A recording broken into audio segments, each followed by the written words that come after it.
drain with a numb satisfaction. After all, didn't he spend her trust the same way? Lavishly, carelessly?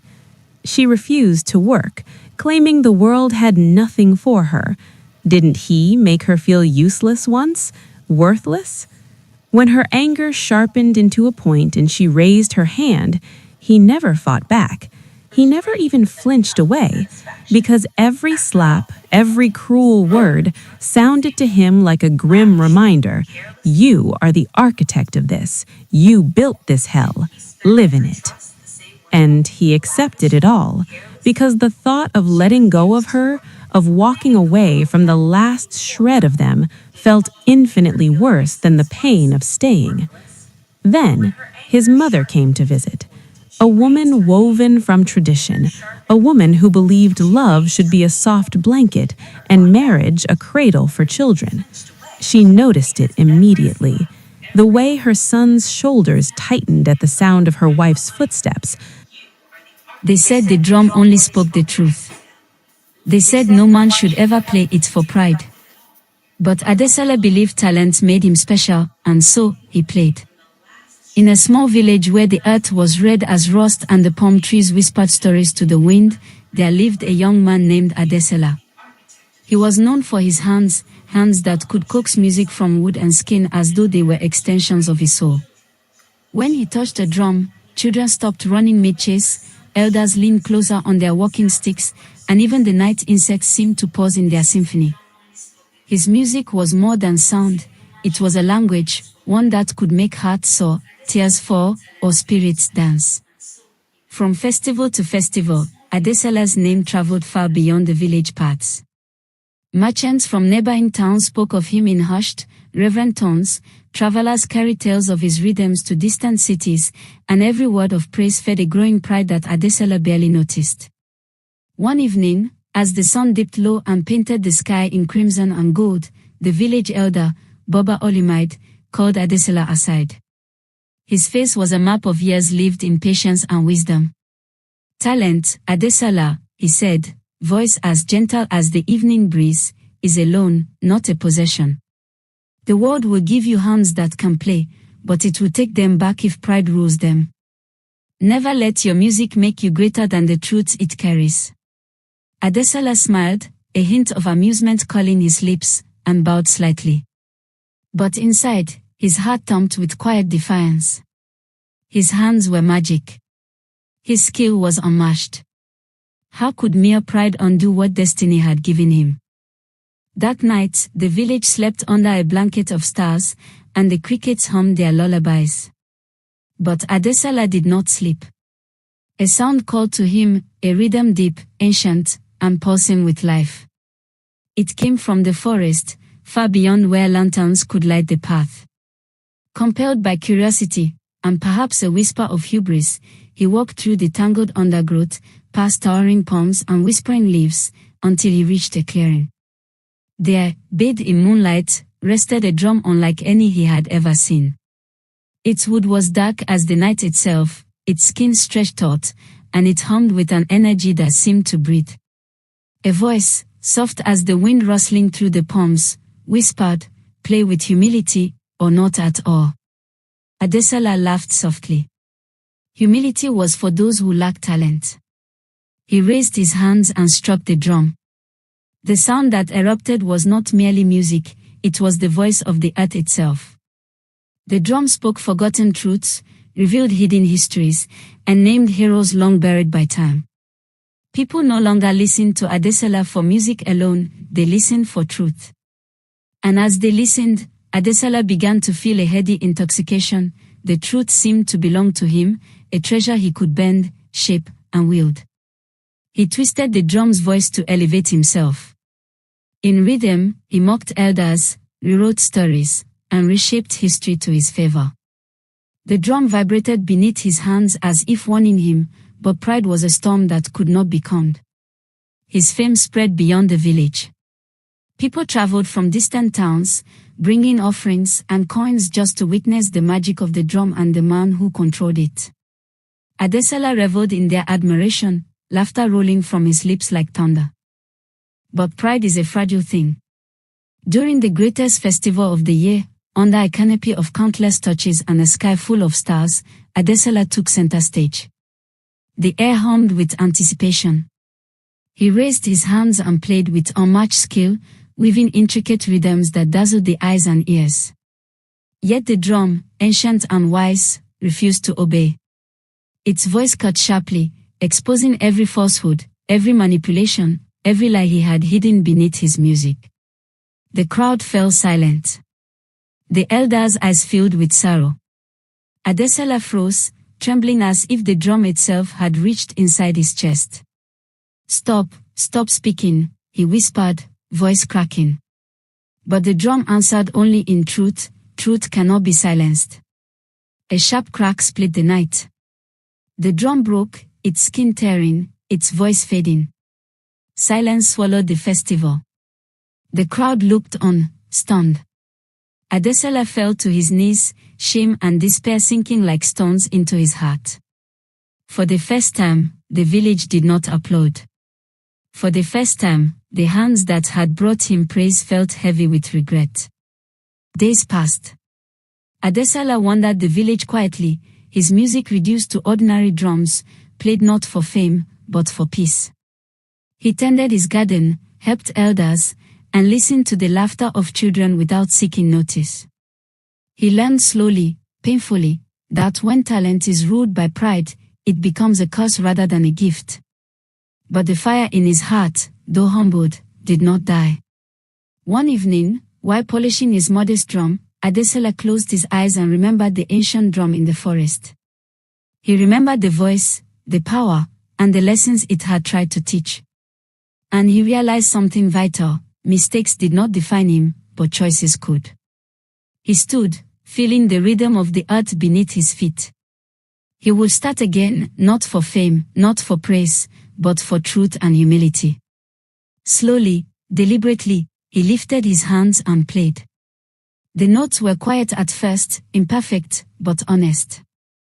And as they drifted across the red soil of the village, the wind seemed to carry a whisper: "This is the beginning, Adesela. Play with humility, and listen." And so he did. If this story moved you, let it speak again. Like this video, subscribe to the channel, and share the rhythm with someone who needs the reminder. More stories await, stories of truth, pride, wisdom, and second chances.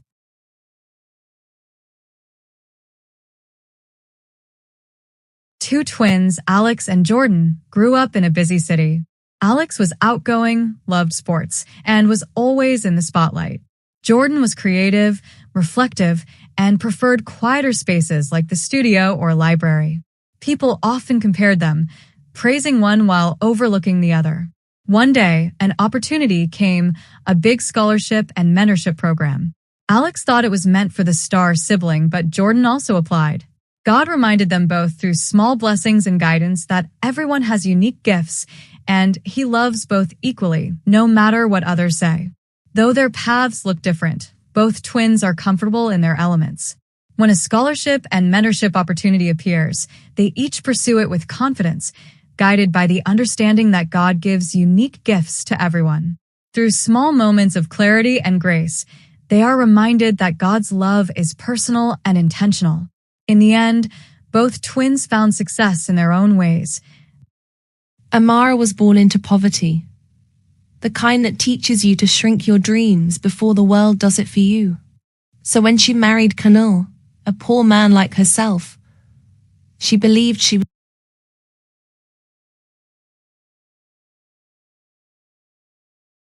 was choosing safety.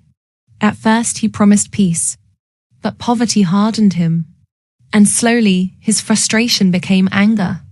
It began with words, sharp, heavy words. Then the words became blows. Amara learned to move quietly in her own home, to hide bruises under long sleeves, to cry without sound. Neighbors heard the noise, but silence was easier than involvement.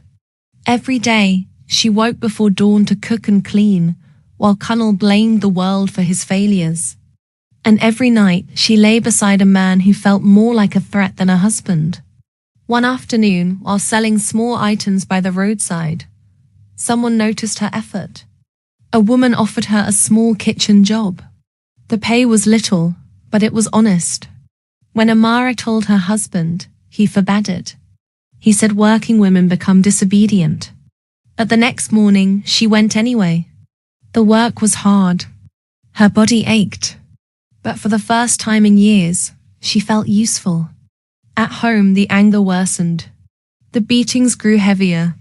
But Amara grew quieter, not from fear, but from focus. One morning, she packed a small bag and left. No shouting. No goodbye. Freedom didn't feel like relief at first. It felt like exhaustion, but it also felt like dignity. She worked. She saved. She learned. Months turned into years. Amara started her own small food business. People trusted her because she was consistent. When Kunal returned, full of apologies and regret, Amara listened calmly. She forgave him, but she did not return. Forgiveness is not permission to suffer again. Years later, Amara stood on land she owned. When her house was completed, it wasn't grand, but it was peaceful. As the sun set, she sat on her veranda and breathed deeply. Not because life was perfect, but because it was hers. She had once been poor, once silent, but silence learned to speak. And when it did, it spoke freedom. If this story touched you in any way, please like this video so more people can find it. And subscribe for more stories about strength, survival, and second chances. You must wear big clothes to cover yourself. Why? The story of my body is written in cloth and silence. It began with the hiss of a sewing machine, a sound as constant in my childhood as prayer. My mother's hands, capable and weary, were the first architects of my concealment. Her theology was stitched into every seam. A new school skirt, bought from the market, would be laid upon the cutting table like a suspect. She would take up panels of dark, heavy fabric and attach them with meticulous care, transforming any hint of contour into a shapeless drape. The world is full of wolves, NNEM, she would murmur, pins pressed between her lips. What God has given you is a test. We must not make the brothers stumble. Her words were not unkind, but they were a decree. My shape was a problem to be solved, a divine oversight that required human correction. My father's approval was the final stitch. He would appear in the doorway, a tall silhouette of authority. His eyes, the color of dark earth, would perform a swift, guilty journey from my face, over the new landscape of my hips and chest that the fabric sought to deny, and then fix on a point on the wall. A grunt of assent, a mumbled verse about modesty, and he would retreat. His averted gaze was my first lesson. My body was something to be looked away from. Something that caused a good man discomfort. So, I learned to be a ghost in my own home. I learned to walk without the natural sway my spine desired, to fold my arms across my chest, to make my physical self as small and unnoticeable as possible within the tents of my clothes. But a body is not a secret you can keep. It whispers through fabric. It announces itself in a room. My crime, my big bum, was the family truth everyone pretended not to see. The silence broke on a hot, still night when I was 16. I had crept into the kitchen for water, the fridge light a stark blue island in the dark. His voice came from the shadows, and I jumped, my heart a trapped bird. He was sitting at the table, watching me. He spoke not of my lateness, but of my affect. He said the pastor watched me during worship. He said my body spoke a language I did not control. His voice dropped, becoming strangely intimate, a confession meant for the dark. Then came his touch. His hand, large and heavy, landed on my shoulder. It did not part or comfort. It slid, slowly, down my arm, a possessive, exploratory stroke that had nothing to do with fatherhood. The ice that shot through my veins was instant. My "Papa, please," was a gasp, a plea for the word to right itself. The reaction was volcanic.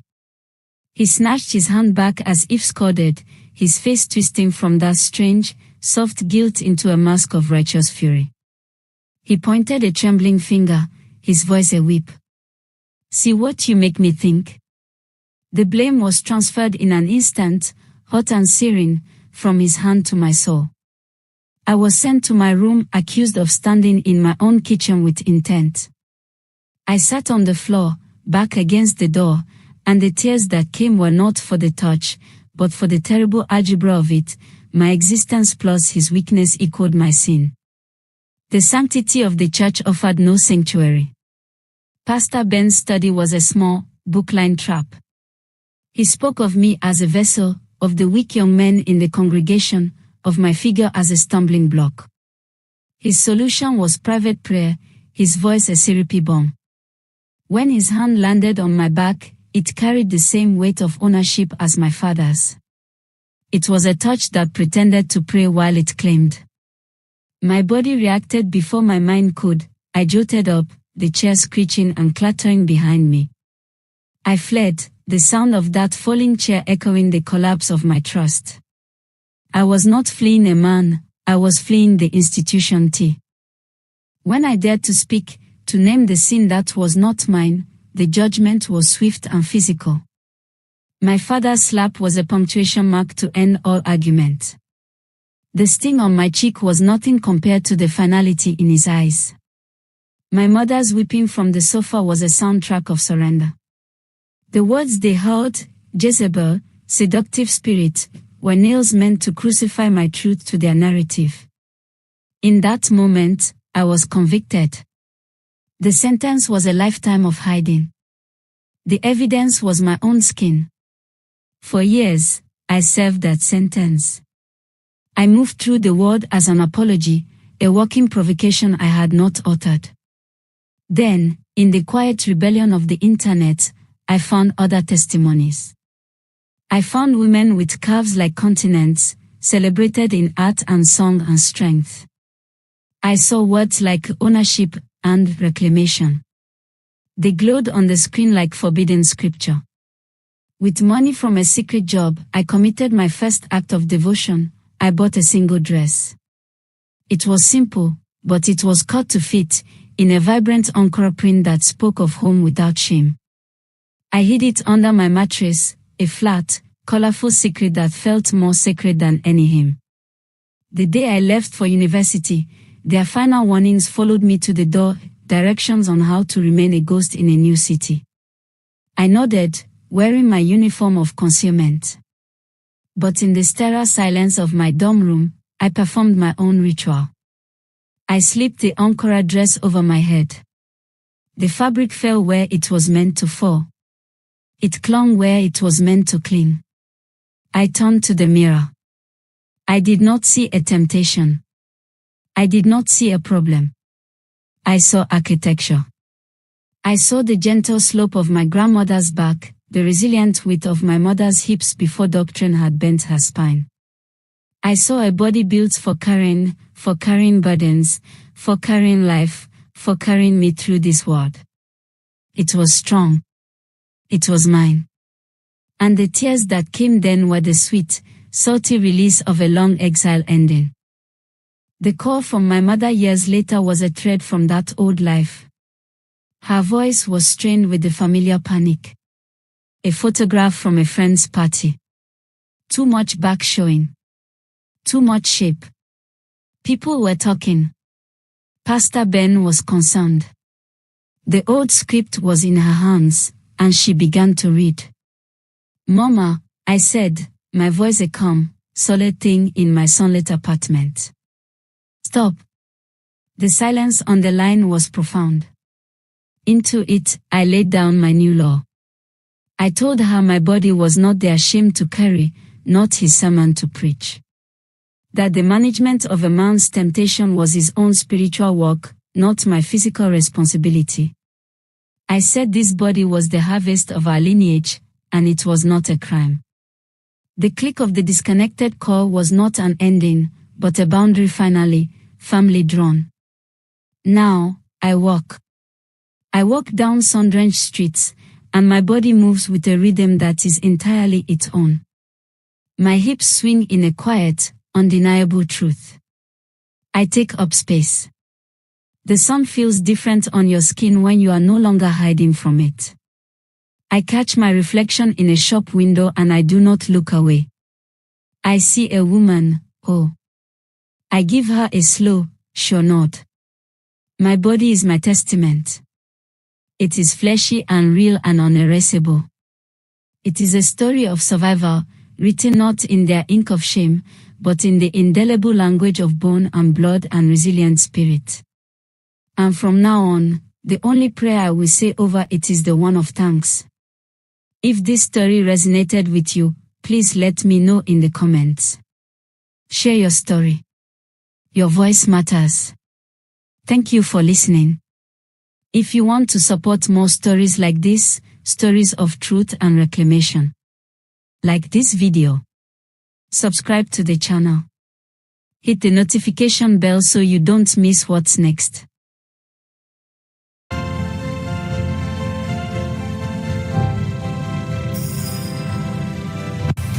In Lagos, money talks, but power whispers. Choose Tab. 5 women, 5 lives. One city where luxury and wahala live side by side. You look stunning. I know, but today isn't about looking good. It's about reminding people who I am. I built my fashion empire from nothing.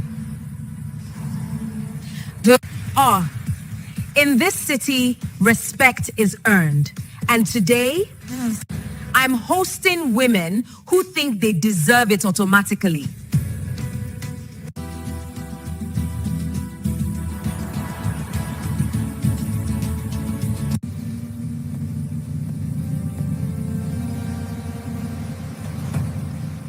When you're married to a politician, people assume they know your life. I let them assume. Silence is power. I don't perform wealth. I live it. If that makes anyone uncomfortable, that's not my problem.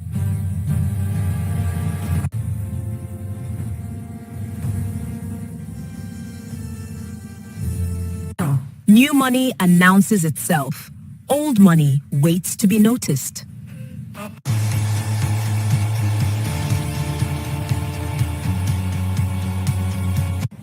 People think being beautiful means life is easy.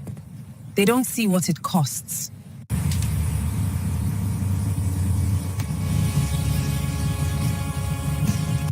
Ladies, thank you for coming. Today is about fashion, charity, and positive energy. Positive energy is rare these days. So Zara, how many countries is your brand operating in now? 5. Expanding fast. Manufacturing locally or outsourcing? A mix of both. That question wasn't curiosity. It was a test. You always seem so composed. Politics must be stressful. Stress is unavoidable. Scandal, however, is a choice. I don't know if that was advice or a warning. So you're not married? No. Interesting choice. Yes, choice is freedom. Freedom is exciting until there's no one to share dinner with. We're opening a flagship store in London next year. Retail abroad can be unforgiving. Margins are tight in that market. I invited friends, not auditors. Presents her brand to women supporting women. Support also means honesty. Some people mistake bluntness for strength. Grace is stronger.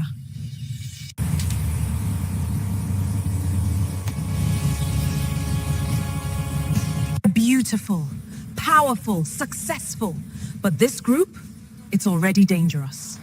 5 women, 5 ambitions, and this was only the beginning.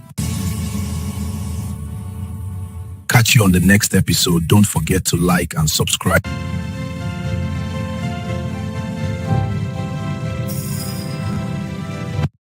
Cure, and they agreed that Nkiru must journey into the ancient world where the source of her power was hidden.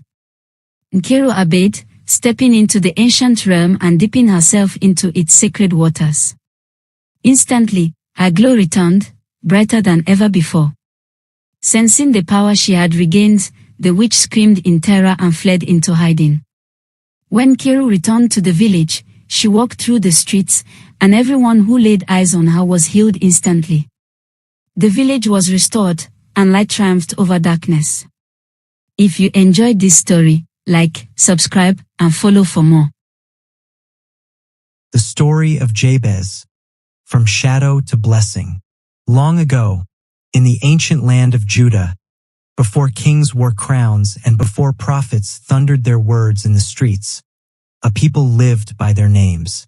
In those days, a name was not just carried expectation, carried destiny. Among the long genealogies of Israel, names usually passed quietly from father to son, names of strength, names of victory, names that echoed honor.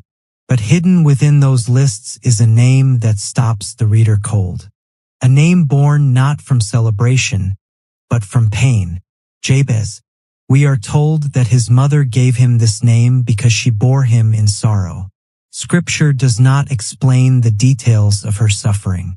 It does not tell us whether her labor nearly took her life, whether she had already lost children before him, or whether grief had settled into her heart long before his birth. But whatever the pain was, it was deep enough to shape a name. And so, when the child cried for the first time, his mother looked at him and said, "I will call him Jabez, because I bore him in pain." From the very beginning, his identity was tied to someone else's suffering. The weight of a name. Imagine growing up in a small, close-knit community where everyone knows everyone, where names are spoken daily, called across fields, shouted in homes, announced at gatherings. Every time his mother called him, she called pain. Every introduction carried the echo of sorrow. Every moment reminded him that his arrival into the world was marked by anguish. While others carried names that meant strength, joy, or victory, Jabez carried a name that whispered, "You are the reason someone suffered." We do not know how the people treated him. We do not know if he was mocked or pitied. But we do know this: words shape the soul, and names shape the story people expect you to live. Jabez grew up under a shadow not of his own making, a shadow formed by a moment he could not remember but would never escape. And yet, the Bible says something remarkable about him. It says, Jabez was more honorable than his brothers, not richer, not stronger, not louder, more honorable. Somewhere along the way, Jabez made a decision. He would not become what he was named. A quiet faith. Jabez did not rebel against God. He did not grow bitter. He did not allow the weight of his name to crush his spirit. Instead, he developed a quiet, resilient faith. Perhaps he watched others pray bold prayers while he stayed silent. Perhaps he wondered if God even noticed someone called pain. Perhaps he wrestled with the thought that suffering was all he was meant to know. But faith does not always begin with confidence. Sometimes it begins with desperation. And one day, Scripture does not tell us where or when Jabez decided to speak. He stood before the God of Israel, not with polished words, not with religious performance, but with honesty. He looked at the limits of his life. He looked at the boundaries placed on him by birth, by reputation, by expectation. And he prayed, the prayer that changed everything. Oh, that you would bless me indeed. This was not a casual request. This was not about comfort or convenience. Jabez was asking for God's deep favor, the kind that rewrites a person's story. Enlarge my territory. He was not asking merely for land. He was asking for influence, for purpose, for a life that mattered beyond survival. Let your hand be with me. He understood something many people miss. Expansion without God is destruction. If his life was going to grow, he needed God's guidance, God's strength, God's presence every step of the way. And then he spoke the words that reached into the deepest part of his identity. Keep me from harm, so that I will be free from pain. This was not just a request, it was a confrontation. Jabez placed his name before God and said, "This does not have to be my destiny." He asked God to ensure that the pain he was named for would not define his future or his legacy. 5 life-changing words. The Bible does not describe thunder. It does not record a vision. There is no dramatic scene. Simply says, "And God granted his request." 5 words.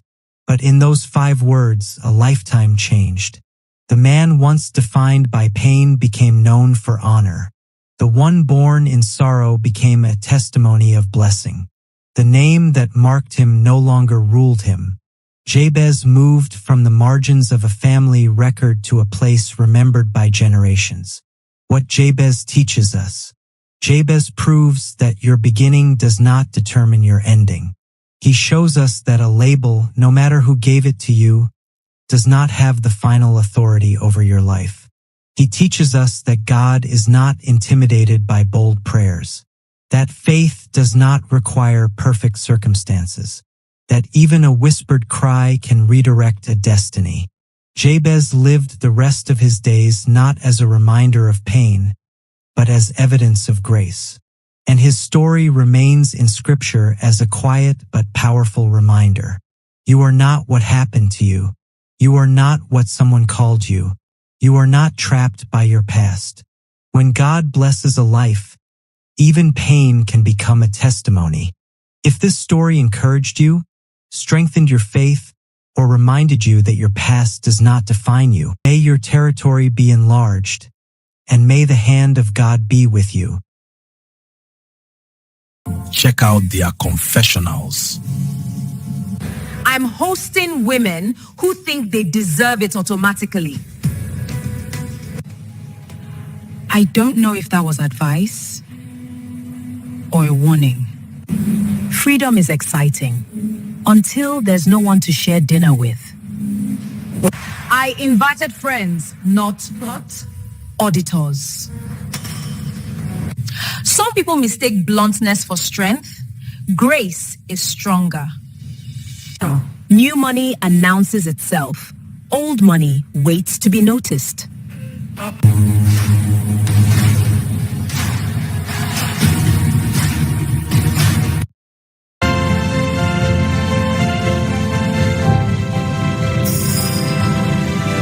Meet the housewives. I built my fashion empire from nothing. When you're married to a politician, people assume they know your life. I let them assume. Silence is power. I don't perform wealth. I live it. If that makes anyone uncomfortable, that's not my problem. New money announces itself. Old money waits to be noticed. People think being beautiful means life is easy. They don't see what it costs.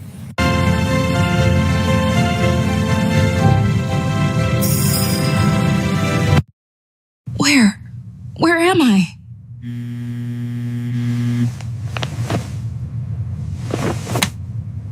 No.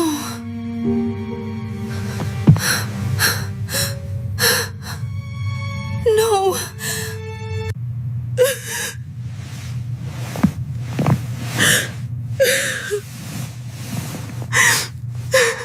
You're awake. What did you give me? Nothing to harm you. You fainted. I want to go home.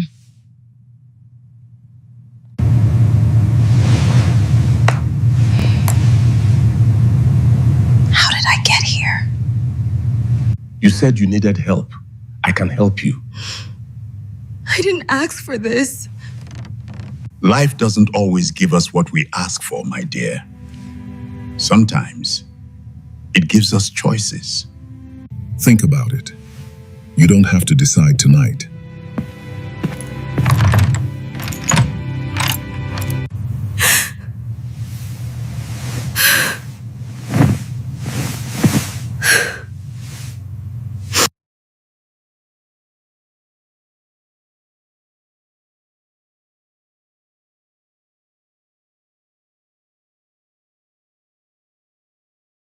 I hope I see a rich man this night.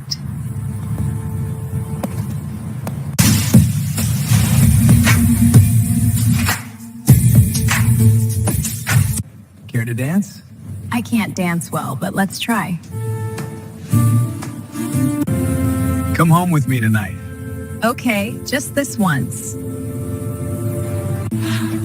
Your house is beautiful. One of the many I own. You will enjoy tonight. Let me take enough.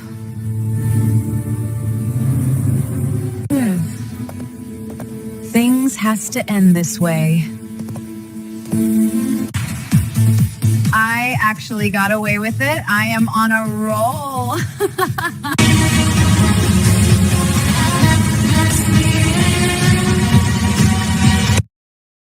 Nkiru was the keeper of the village, a young African girl whose beauty and glow brought life and balance to everyone around her. The villagers loved her, and wherever she walked, peace followed. But deep in the forest, a wicked witch grew jealous and cast a dark spell to steal Nkiru's glow. Slowly, Nkiru's light faded, her beauty dimmed, and she began to look weak and old. As her glow disappeared, sickness spread through the village, and the people began to suffer. Alarmed, the village elders gathered and searched for a cure, and they agreed that Nkiru must journey into the ancient world where the source of her power was hidden. Every day, we pass by people without knowing their stories. Some are smiling, some are hurting, some are carrying things they never talk about, moments that seem small but hold deep meaning. This channel exists for those moments. And this is where imagination meets emotion. Here, I tell stories inspired by real life. What you say, stories about love, struggle, faith, and hope. Some stories will comfort you, some will challenge you, and some may feel uncomfortably close because they're real. This space was created to remind you that you're not alone. Every voice matters. Every story deserves to be heard. Join me on Storytelling by Seremi as we explore life, one story at a time. Do you know Zara is living a fake life? Yes, I heard her mom say they were broke over the phone to her. Wow. She doesn't act broke, though. Yeah, she always looks stunning. Wow. You bet. We will find out the truth soon enough. Sure. I can't beacon like my problem. I must show up and show out. Only one Zara. The money has been sent. Thank you so much. We party tonight. My next victim is definitely at the club, all those Aza men. Zara, the richest and hottest babe on campus, walk into class. You better find a way. Mommy, please. Aisha is trying to listen to Zara's conversations. Fine. Find a man to pay your bills. Ha! Did Aisha just hear that? Wahala, the real drama starts now. How am I supposed to get this money? Scholarship didn't work. Who am I borrowing from? Nobody tells you what to do when your own mother says, figure it out. No, that one is dangerous. But hunger is more dangerous. Zara. I was wondering when you'd call. Good evening, sir. You sound tired. I wanted to ask if that offer you mentioned before, if it's still open. Come tomorrow evening. We'll talk properly. Okay. Just one meeting. I know, but I don't see how we can fix it tonight. I'm just so exhausted. I'm sorry, I'm fading.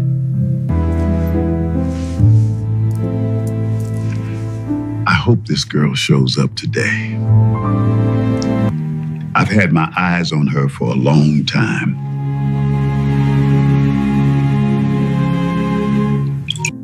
Everybody needs help eventually.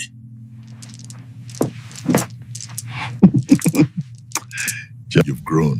University life suits you. Thank you, sir. Drink. You look tense.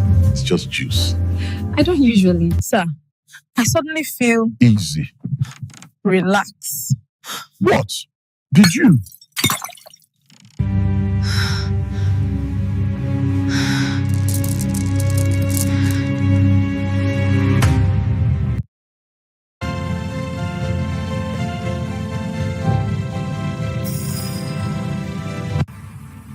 In Lagos, first impressions are polite. The real opinions come later.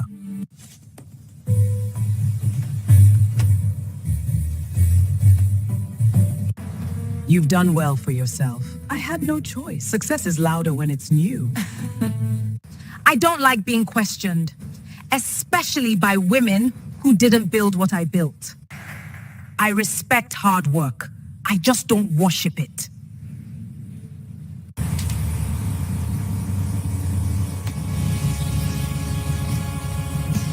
Well, we don't invest emotionally, only logically. People think being direct is rude. I think pretending is worse. Beautiful. One more. My life looks perfect on camera. Off camera, it's complicated. Not now. We'll talk later. Power comes with sacrifices. Some of them are personal.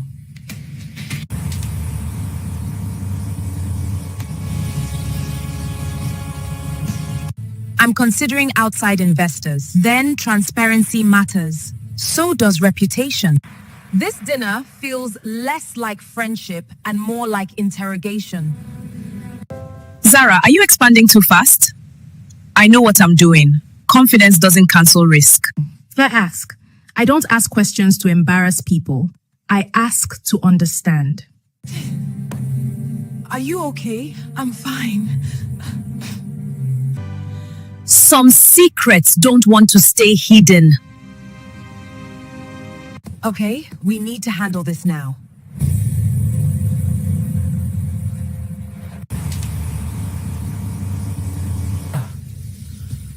That dinner was a disaster. I've attended diplomatic crises calmer than that table. Too many egos, too many secrets. They came to judge me. In my face. I don't compete. I dominate. But last night, they tried to corner me.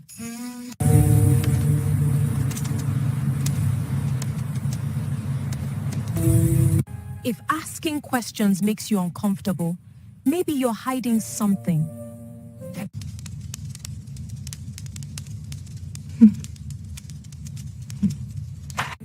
I didn't cause the tension. I simply didn't stop it. I said stop calling me, please. My life looks beautiful online, but there are days I feel trapped.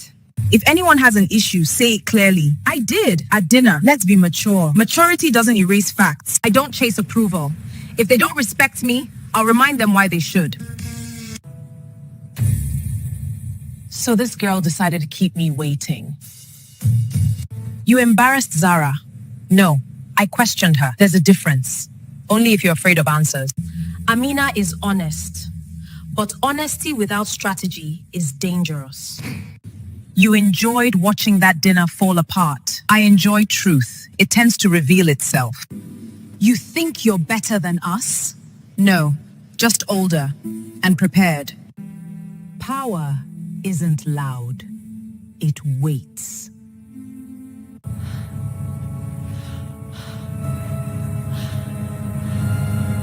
When the smiles fade, the truth steps forward. Catch you on the next episode. Don't forget to like and subscribe.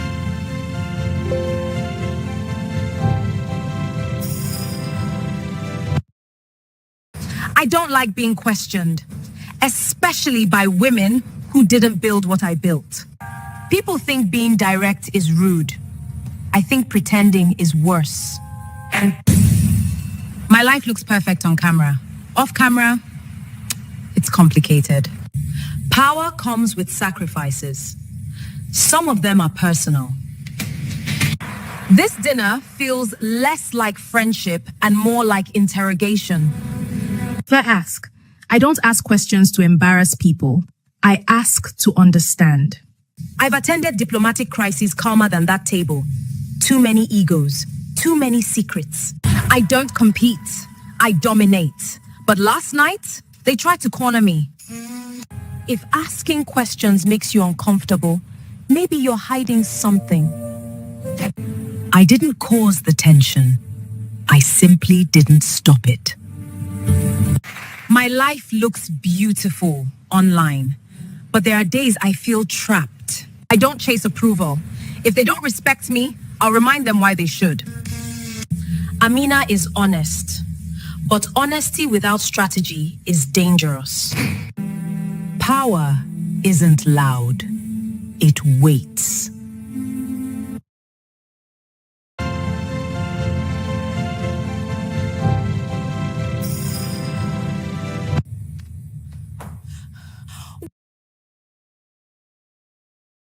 Why now, when I am about to sign the biggest deal of my life?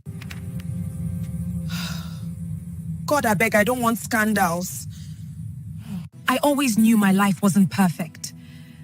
I just didn't think the cracks would show this way. Who said my name? When whispers start following you, it means someone wants you weak. I don't guess. I verify. You can't have that much secret, and you are coming for me.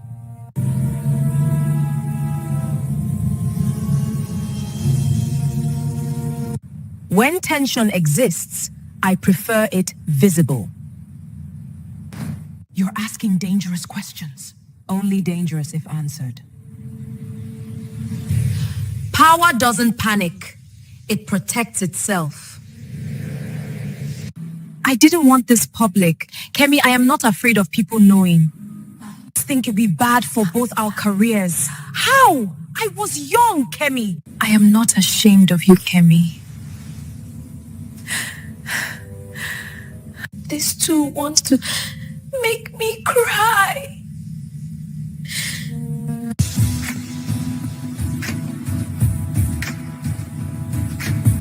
An end has come to your nonsense.